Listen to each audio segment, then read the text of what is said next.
Oh, nabasa yan nung ano nung sinasabi mo kaninang dakilang babae. Ay, tsak mo yun. Na nakaupo sa maraming tubig.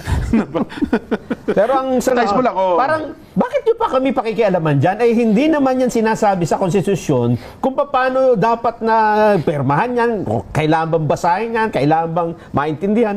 Wala naman daw sa konstitusyon yun, Sen. Yan ang sagot niya. Kinakampihan mo ba yan? Hindi. Di-traumatize ko lang. Yun daw ang sagot. Yun daw ang... Bakit kinakailangan mong hanapin sa Constitution? Yung Constitution ba, lahat ng gagawin nyo, kinakailangan i-detalye niya? Yun ang babalikan mo sila eh. Bakit? Kayo ba walang sariling isip? Kailangan hanapan nyo lahat? Ang Constitution ba, halimbawa, magluto kayo ng sinigang. Sasabihin ba dyan pati lahat ng anong Ricardo, lahat ang sahog na ilalagay mo, kinakailangan ba sabihin pa ng nasaligang batas? Hindi ka ba marunong magluto ng sinigang? Pag sinabi niya magluto ka ng sinigang, alam mo na ang gagawin mo. Anong klaseng pangangatwiran yan? Itinatago kasi nila eh. Kaya nila sinasabing judicial overreach. May makikita ka na dyan eh. Ang dami ng mali dyan. Bakit hindi mo na lang sabihin ang totoo? Nabasa po namin. Okay. Under oath ito ha. Pinirmahan po namin, nabasa po namin, binigyan po kami lahat ng kopya at lahat po ng kopya ng mga ebidensya, binasa po namin lahat. Pirma. Pagkatapos lilitaw, hindi totoo lahat yan. Contempt kayo lahat. Perjury lahat yan. Nako, pumirma na hindi naintindihan. Kasi ngayon, Sen at Nelson, doon sa puntong yung judicial overreach. Kasi ito ay nauna ko narinig kay dating, sabi ko nga, dating senadora, dating DOJ secretary, at ngayon po ay miyembro ng Kamara de Representante, Laila de Lima, na mukhang nagmamalabis na raw po ang kataas-taasang hukuman, Sen eh. At pagkatapos, lumabas din po ito sa isang column, ng isang nagpapanggap na nagagaling-galingang kolumnista, Sen eh. Baka naman hindi totoo yan. Hindi, kilala nyo ito. Ito yung dati nakunan ng yung mga bumibili ng peking DVD. Peke? Baka hindi peke. Totoong DVD, pirated. Ayun, tama. Pirated DVD, Kasi kung peke DVD, walang laman yan. Yun ay pirated DVD. Ayun. At ito dati, nahulihan pa ito ng Iwanan muna natin yung nag-pirate ng DVD. Yung may sinasabi ka, judicial overreach daw po. Sino nagsabi nun? Si dating senadora, dating DOJ secretary, doon po unang narinig sa kanya. Kaya ko naman binabangkit itong column na ito, Sen, mukhang ito rin ang kino-quote. Ganyan din sinasabi. Ganyan din po ang sinasabi niya. Puntahan muna natin yung nagsabi na dating senadora. Dating DOJ secretary. DOJ secretary, dating chairman ng Human Rights. Ay, tama po pala, At ngayon ay na-elect yata sa party list na congresswoman. Yes po. Alam mo, dapat magpasalamat siya sa Korte Suprema dyan at medyo mabait ngayon, Korte Suprema. Ang ganun ba? Para pagsabihan mo ng judicial overreach ang kataas-taasang hukuman, para kang starry ride yan. Ang ganun ba dating doon? Bakit mo pagsasabihan yon? Hindi ba niya alam na mayroong nag-file ng petition sa Korte Suprema, 2 petitions na kinonsolidate? Alam nga namang hindi bigyan ng atensyon naman ng ating kataas-taasang hukuman, mga petition yun eh. Di ba? So sabi lang naman niya, para sa ganun madali ang aming trabaho, marisolba kaagad. Itong mga petition na inilagak sa amin, kami maghihingi sa inyo ng mga ilang bagay. At yun ay in-itemize nga. Yes po. Bakit mo naman sasabing judicial overreach? Tungkulin nga ng nagpapatulong na nga para maayos eh. Kapag ka ganun ang ginawa ng Korte Suprema, ang ibig sabihin yan, nakahanda na kaming tingnan ang merito ng mga petisyon na inyong inihain sa aming pagdidesisyon. So umaakto po ang Korte Suprema doon sa petisyon? Umaakto sa petisyon. Bakit mo naman sasabing sino ka ba naman?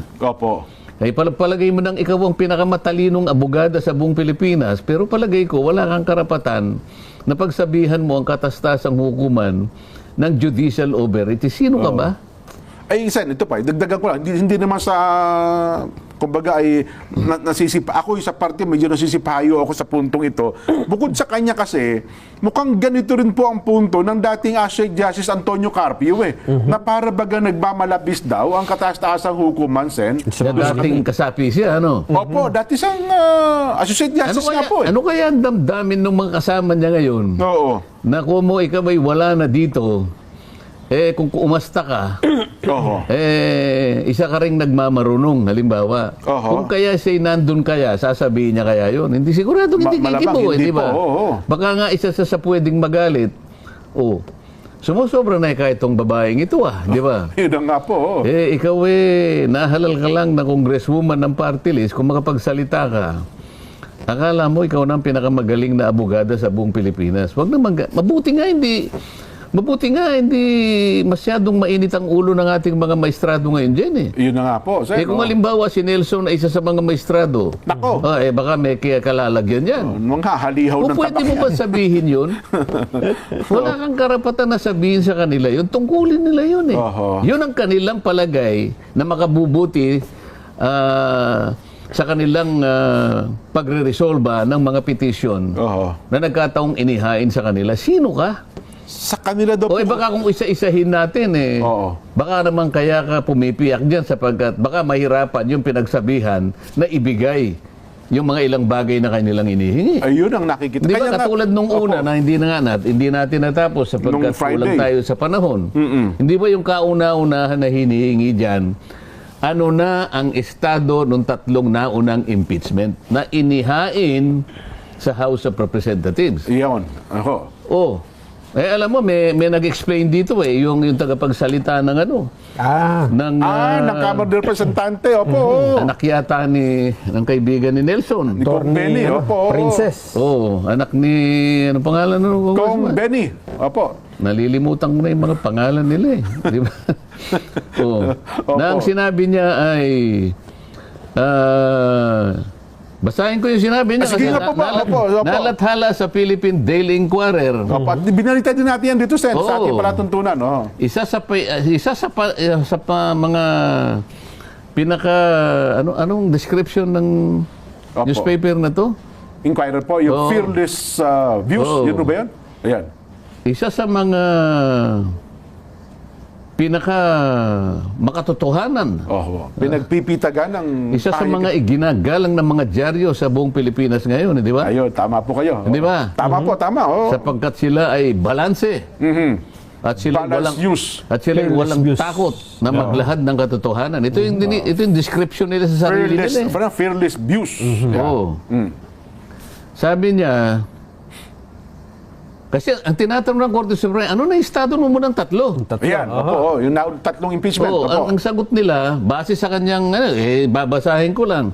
All three initial complaints were included in the order of business within the 10 session day period required by the Constitution. Okay. So, kanilang tinitindigan na yung tatlong unang impeachment ay isinama doon sa order of business within the 10 session days. Aha. Within the 10 session days o session day period required by the Constitution. Diyan, paano? Ito yung tanong ko.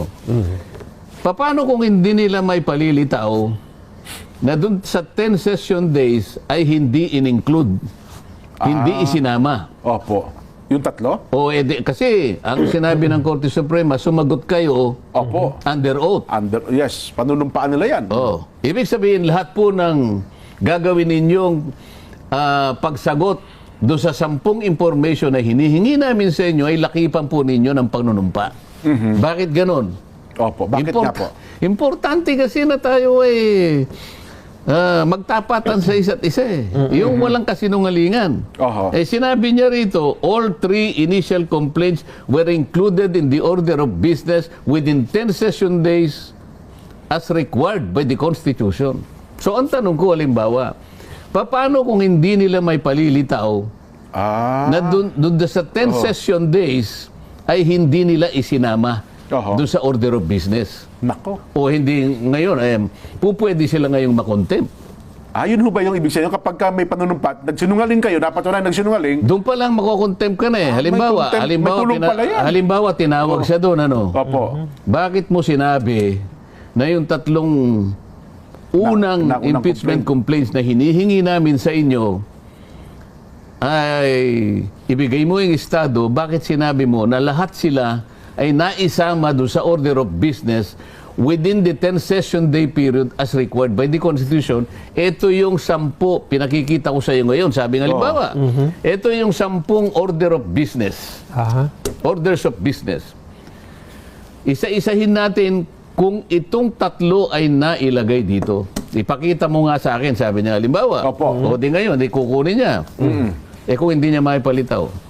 nako, O edi pwede siyang kasuhan ng perjury. opo, Kasi sinumpaan mo ito eh. Ang perjury is a criminal, opo, kasong kriminal yan. isang Criminal kasong case. kriminal. Eh Opo. kaya nga sabi ko, magpakaingat tayo dito. Oho. Pagkatapos sabi na naman niya, the fourth complaint signed and verified by more than 1/3 of House members effectively constituted the articles of impeachment and was transmitted directly to the Senate, rendering the earlier complaints moot. Rendering the 3 earlier complaints moot. O yan. Okay. Under oath ito. Opo. Sa mga kapatid, ang ibig niya sabihin, dahil yung pang-apat na complaint ay pinirmahan ng mahigit na 1/3 ng membro ng House of Representatives, nangangahulugang naging wala ng saysay. Nababaliwala na. Nabaliwala na. Opo. Yung nauna, tatlo. Yung tatlong nauna. Yun ang sinasabi niya. Sa mga tweet, effectively, ang kanyang sinasabi, Sir, Madam, sabi niya sa Opo. Supreme Court, ito po ang estado ng tatlo. Sila po'y baliwala na. Aha. Sila po ay wala na saysay. Paano nangyari yun? Paano mo wawalaing kabuluhan? Paano mo wawaling ang tawag? Wawalaing kabuluhan. Wawalang kabuluhan. Wawalaing kabuluhan. Ayan, Hindi, mabigat yun eh. Yun na nga po. Paano wawalaing kwenta? Kamo na lang. Sige. Paano mong gagawing walang kakwenta-kwenta yung Walang unang saysay, tatlong ayan. impeachment? Ibig ba sabihin, teka muna, tawagin mo yung tatlong responsableng grupo na nagsulong ng tatlong impeachment. Ali kayo rito. Opo.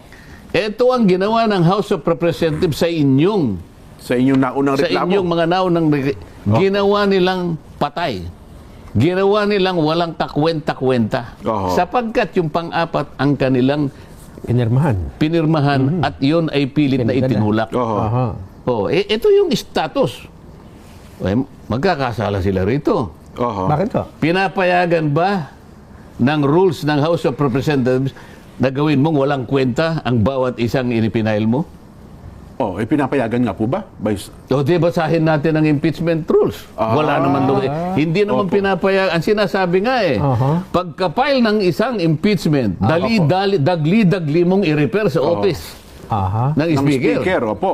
Tapos, ano gagawin? Pagkatapos, ang gagawin ng speaker, i-include niya sa order of business within 10 session days. Ayun. Hinahanap natin, hindi nila ginawa. Opo. Sapagkat pagkatapos ng 3 session days, 10 session days, ay i-repair naman sa Justice Committee, Committee. within 3 session days. Sa mga katuwid, itong tatlong steps na to ay hindi nila ginawa.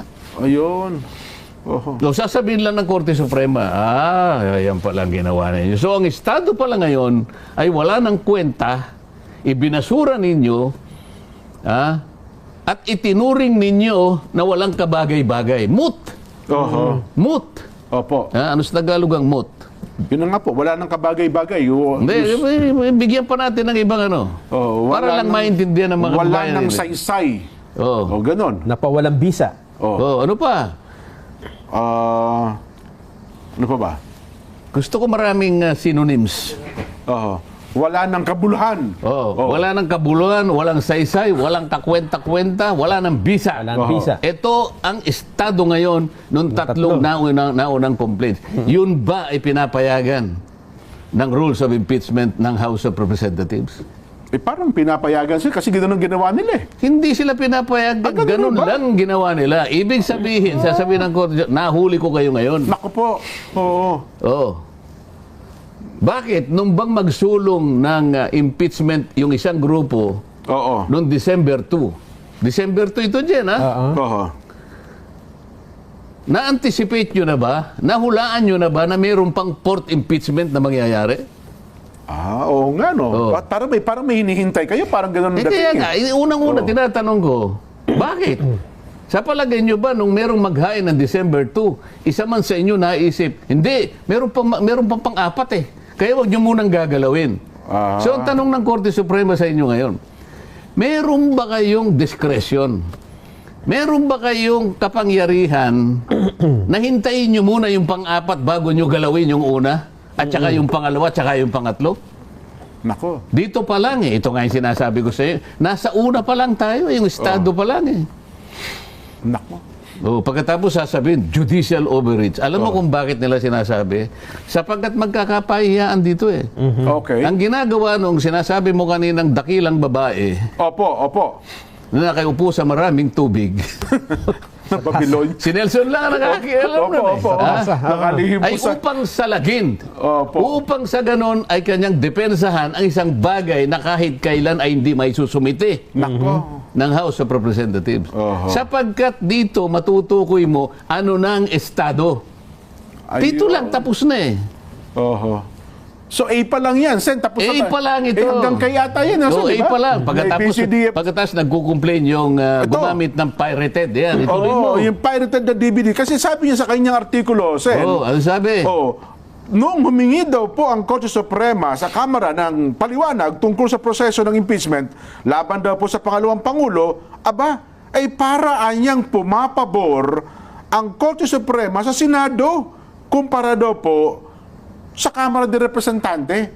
Yun ang kanyang hinuha. Paano pumapabor? Yung notice na yun, directed sa kanilang dalawa. Yun na nga po, Ang sabi ng Korte Suprema, sinabi niya to House of Representatives and the Senate, di ba? Dalawang branch, kapulungan ng Kongreso ang kanyang binigyan ng order. Opo. Requiring both of them to submit the following under oath. Oho. Paano pinoproteksyonan ng Senado? Para daw po, ituloy ko sana, para daw kasi sinasabi ng Korte na hindi marunong magbasa ang mga halal na opisyal natin, para sinasabing para mga robot lang sila, walang isip o Hindi, doon muna tayo sa dinidepensahan. Kasi bigla na lang silang magsasalita, marunong silang magsulat pero hindi nila iniintindi kung anong galing sinusulat. Yun na nga po. Paano dinipensa ng Senado? Sa tingin ko, dahil ang Senado wala nang kailangan gawin, dahil na sumagot sila, tama sila, sabi ko nga sa inyo eh. Sabi ng Senado, kagalang-galang na kataas-tasang hukuman, sorry po, kami po ay hindi na makakapagbigay ng inihingi ninyo sapagkat wala po kaming kinalaman sa lahat ng mga inihingi nyo sapagkat yan lahat ay galing po sa House of Representatives. Ang totoo po niyan, sabi niya, nung isuli po namin yung articles of impeachment, yan din po ang inihingi namin sa kanila. Kaya kami po, wala pong kinalaman diyan sa mga, katulad po niyang hinihingi, ano po yung estado ng unang impeachment. Hindi naman po sa amin ibinigay, yan ay sa kanila po eh. Paano po namin may sasubmit yan? Kung yan po ay nabasa nila, ay hindi naman po kami ang magbabasa. Membro po na pumirma dyan, na 215 sila po magbabasa, hindi po kami. Sabi ng Senado. Yung pong inihingi po ninyo na kung lahat ng pumirma na yan ay binigyan ng ebidensya at nabasa nila, na-appreciate, hindi rin po kami yun eh. Sila din po yun. Yun lang ibig sabihin ng Senado. Kaya akala mo kinakampihan, sabi niya, hindi po. Ang Senado ay walang kakayahang magbigay niyan sapagkat wala sila niyan. Lahat ng inihingi nandun sa House of Representatives. Puntahan natin yung sinabi niya uli. Ano sabi niya? Walang kakayahan. Para daw lumalabas na yung Kongreso ay walang kakayahang, hindi nakakaintindi ng kanilang binabasa at para daw robot at para daw po na-hypnotize na basta na lamang pumirma doon sa complaint. So ang ibig niya sabihin yun parang binibigyan ng parang pinatatapang lahat yan 215. Tama ito eh. Bakit kinakailangan kaming, ba't kailangan pa tayong kuhanan ng kung ano-ano kung binasa natin o hindi? Bakit? Tayo ba tayo ba'y just? Halimbawa, ganun di ba? Oo, we're just to. Hindi ba Basta-basta lang? nila dapat sabihin naman na kaya naman nating basahin? Yun po ba naman kailangan nilang usisain sa ating kung tayo isa-isa nating binasa ito? So parang inaapuyohan ngayon ng 215, di ba? Yun nga po. Yun daw po yung judicial overreach. So, Ba't yun ang pinapakialaman nyo pa yung Yun, no? kataninuhan ng mga paano? Ito sasabihin ko sa inyo. Oo. Bakit hindi ganun ang gagawin ng Korte Suprema? Kapag ka binasa mo yung impeachment complaint na pinirmahan noong 215, pangkaraniwan kasi sa last na pahina doon, kailangan sabihin mo, kami pong nagsipirma ng lahat ng ito. Kami po'y 215 lahat. Opo. Bago po namin pinirmahan ito, binasa po namin. Okay. Pagkaraniwan kasi sinasabi mo yun eh. Opo. Tingnan mo yung kanilang impeachment complaint kung merong sinasabi na isa man sa kanila ay binasa. Ang nakalagay doon, pinirmahan po namin. Opo. Yun lang. Pero hindi nila sinabing binasa po namin. Mahalaga yun eh. Totoo. Ngayon, ang Korte Suprema, nakita niya, teka muna, nakalagay nga rito, pinirmahan nila. Aha. Pero wala man lang isang nagsabi na binasa nila. naintindihan. O kaya nila tinatanong ngayon. Kasi kung nakalagay doon, binasa po namin at pinirmahan namin. Hindi na sila tatanungin ng Korte Suprema. Kasi nakasulat eh. Oo nga. Bakit sa mga gumagawa ka ng affidavit, di ba? Hindi ba? Nabasa ko po ito. Opo. At naiintindihan ko po. Titignan mo. Hindi nila sinabing nabasa nila. Pagkatapos sasabihin niya, judicial overreach. Sila mismo hindi nila tinignan na sarili ng complaint eh. 215. Magagaling lahat yan siguro dyan. 215 members of the House of Representatives. Meron silang labing isang prosecutors. Opo. Puro abogado yan. Magagaling lahat yan dyan. Talagang mga mga, anong tawag doon? Di Kampanilyang abogado. Hindi lang kampanilya, kampana yan. Kampana. Talagang magagaling yan. Meron pa silang legal department na napakaraming mga abogado niyan. Palagay ko, hindi lamang siguro sa kabuuan ng House of Representatives siguro nakakalat sa maraming departamento ng opisina, baka hindi lang 50 ang abogado riyan. Totoo po. Ibig sabihin, wala man lang nakakita na dapat sinabi po ninyo na nabasa po namin. Nakita sigurado niya ng Korte Suprema. Ngayon sinasabi, ipaano po namin kung nabasa po ninyong isa-isa. Kasi palagay ko nakita na eh. Ngayon sasabihin mo, judicial overreach. Nabasa yan nung nung sinasabi mo kaninang dakilang babae. Tsak po yun. Na nakaupo sa maraming tubig. Pero ang sagot dyan ni Princess, ang sagot? Gayang nakalagay dyan. Bakit? Parang ganito ano ko lang, i-record ko lang. Parang, bakit nyo pa kami pakikialaman dyan? Hindi naman yan sinasabi sa konstitusyon kung paano dapat na permahan yan, kailangan bang basahin yan, kailangan bang maintindihan. Wala naman daw sa konstitusyon yun, Sen. Yan ang sagot niya. Kinakampihan mo ba yan? Hindi. Di-traumatize ko lang. Yun daw ang sagot. Yun daw ang... Bakit kinakailangan mong hanapin sa konstitusyon? Yung Constitution ba, lahat ng gagawin nyo, kinakailangan i-detalye niya? Yun ang babalikan mo sila eh. Bakit? Kayo ba walang sariling isip, kailangan hanapan nyo lahat? Ang Constitution ba, halimbawa, magluto kayo ng sinigang. Sasabihin ba dyan pati lahat ng anong Ricardo, lahat ang sahog na ilalagay mo, kinakailangan ba sabihin pa ng nasaligang batas, hindi ka ba marunong magluto ng sinigang? Pag sinabi niya magluto ka ng sinigang, alam mo na ang gagawin mo. Anong gagamitin mo? Kawali? Hindi. Kaldero? May inherent ka dapat. Di ba? Anong klaseng pangangatwiran yan? Itinatago kasi nila eh. Kaya nila sinasabing judicial overreach. May makikita ka na dyan eh. Ang dami ng mali dyan. Bakit hindi mo na lang sabihin ang totoo? Nabasa po namin. Okay. Under oath ito pinirmahan po namin, nabasa po namin, binigyan po kami lahat ng kopya at lahat po ng kopya ng mga ebidensya, binasa po namin lahat. Pirma. Pagkatapos lilitaw, hindi totoo lahat yan. Contempt kayo lahat. Oho. Perjury lahat yan. Nako, Pumirma na hindi naintindihan. Oho. Kaya nga. Kasi hindi nila binasa. Walang nakalagay doon sa kanilang complaint na binasa nila. Oho. Ang punto daw, sabi naman ni Associate Justice Carpio, bakit ba kinu-question pa ng Korte Suprema yan? Hindi pa ba sapat yung pagkakapirma nila? Pinatutuhanan nila, totoo yung paratang batay sa kanilang kaalaman at dokumento. Nasaan yun? Nasaan yung pinatututuhanan base sa kanilang personal na kaalaman? Nasaan? Oho. Yun ang itanong mo. Nga no. Yan ang itanong mo dyan sa retiradong maestrado ng Korte Suprema. Saan bahagi ng impeachment complaint nakasulat na bago nila pinirmahan, ina-attest nila na meron silang personal na kaalaman? Nakalagay ba dyan? Wala. Meron na akong kopya, kaya wag na tayong magbulahan. Meron po akong kopya. Kaya kahit ano pong gawin ninyo, yung kopyang ibinigay na po sa akin ng Senado, nasa akin po. Original po yun ang pinagkunan lahat. Kaya ako po alam ko ang sinasabi ko.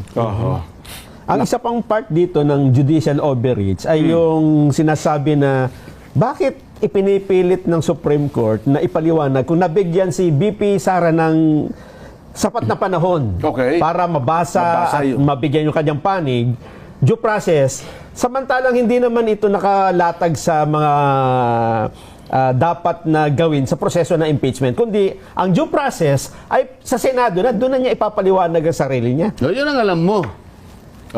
Ayun ang alam mo. Pero ang katotohanan, tingnan mo, balikan mo yung rules of impeachment. Lahat ng impeachment complaint na inihain sa House of Representatives, kinakailangan i-refer mo sa Committee on Justice. Lahat.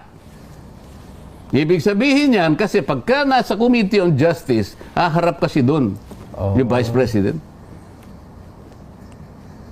Doon mo bibigyan ng katwiran. Doon mo bibigyan ng panahon na masagot niya yung ilang bagay na gusto niyang sagutin. Ibig sabihin, kahit na hindi siya humarap, nakapagbigay man lamang siya ng sarili niyang impresyon doon sa mga articles of impeachment, pero lahat ng ito hindi nangyari. Lumabas na yung na-impeach na siya at saka lang siya sinamons ng House of, ng Senado, saka lang siya nakapag-reply. Pero doon sa initial na paraan sana na nabigyan mo siya ng due process, na meron siya nang nasabi doon sa articles of impeachment, wala siyang pagkakataon na sabihin yun sapagkat hindi siya umarap sa isang komite. Humarap siya sa isang komiteng iba.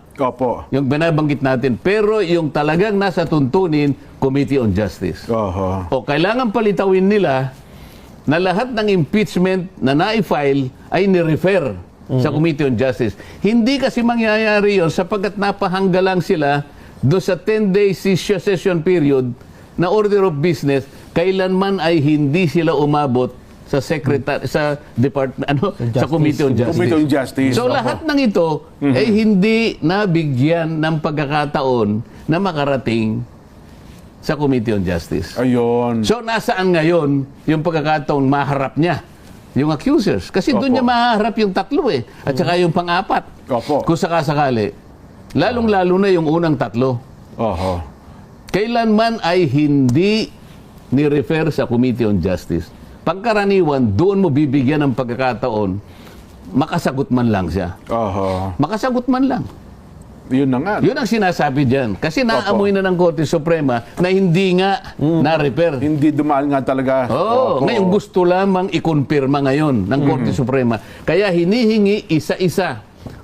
Confirmatory ito Ayaw namang gumawa ng hakbang, ayaw namang gumawa ng desisyon ng Korte Suprema nang wala siyang hawak na papeles. Ganyan ang gagawin niya ngayon sinasabi, judicial overreach. Sa akin tingin, takot na takot sila sapagkat sasablay sila lahat dito. Nako.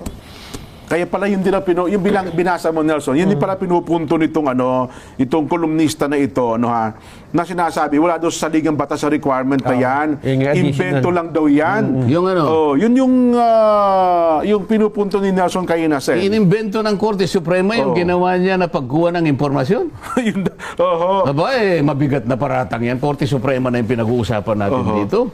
Inimbento lang nila, inisip lang nila, na hindi pala kailangan yung 10 impormasyon na kanyang hinihingi. Teka muna, kinakailangan, mag-isip silang mabuti dyan. Kung kinakailangan nila, mananagot sila dyan. Di, ang pinupunto niya, doon daw sa bahagi ng kautusan ng korte, na tila sinasabi daw po na may karapatan si BP Sara sa isang hearing, bago pa man nalikom ang isang ikatlong pirma para po doon sa reklamo. Yun daw pong punto niya ay wala sa saligang batas. Yung ano? Yun daw pong punto niya ay wala sa saligang batas. Yung ano nga yun? Yun daw hong karapatan ni BP Sara sa isang hearing bago pa man nalikom ang isang ikatlong pirma.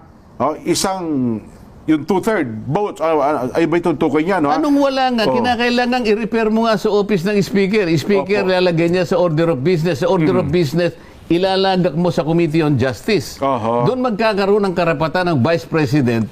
Magtatalo muna doon sa magitan ng substance o form kung kinakailangan gawin yon, pero kailangan nga harap siya doon. Ayun. Yun ang hindi naibigay sa kanya. Ngayon, sasabihin nila sa akin, o sabi nila sa atin, mali kayong lahat dyan sinasabi nyo. Kasi kapag ka nakakuha ng 1/3 o higit pa, tuloy-tuloy na yun at Yun na hindi nga na po. pupunta sa Committee on Justice. Di ko lang Patunayan express daw mo.